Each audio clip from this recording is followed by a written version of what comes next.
Would Kenzi really have killed Bo if she? Would Kenzi have killed Bo? Yeah, at the end of season 2.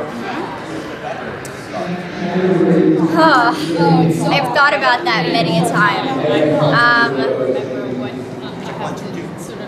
All I can say is I know that that would be a terrifying moment, and even, you know, she had to make the promise, and she wants to be loyal to Bo, and she wants to help her and do everything that she has to do to protect her.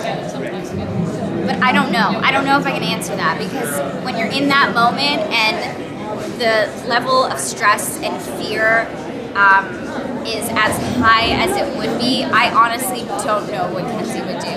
Because I personally don't know what I would do. I think it would just have to be, you know, decided in the moment. Do you share any type of heritage with your character? Like I do. You kind of, you know, she's kind of like Russian gypsy and. Yeah, I mean, I speak Russian. I'm fluent in Russian, and I think the writers wanted to incorporate that. So all the little fun things we get to do, like when I call my cousin Dima, who's like a total, you know, criminal, and he's always helping me get whatever information I need, and you know, so it's fun to be able to use that kind of a different side of my brain and a different part of my culture and my heritage, because I speak it fluently.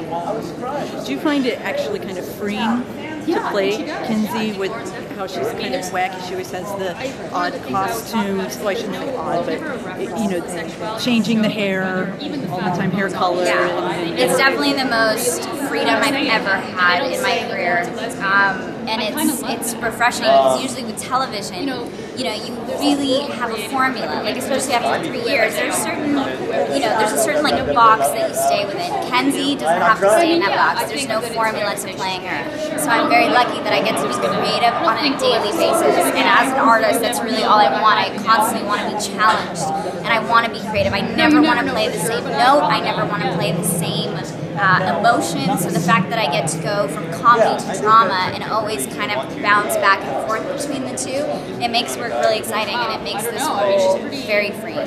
So did you have a lot of input with Kenzi as the character, and saying, oh, I don't think, you know, Kenzi would wear that, or...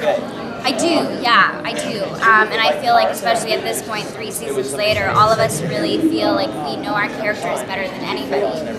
So if there's something wardrobe-wise, if there's something written that I feel maybe Kenzi wouldn't say that, Kenzi wouldn't feel that in this moment, our team is really collaborative that way. They listen to us, and you know, our hearts are so in our characters that they know that if we say something and we're like, guys, we really don't feel this, that we mean it, and it comes from a really deep place.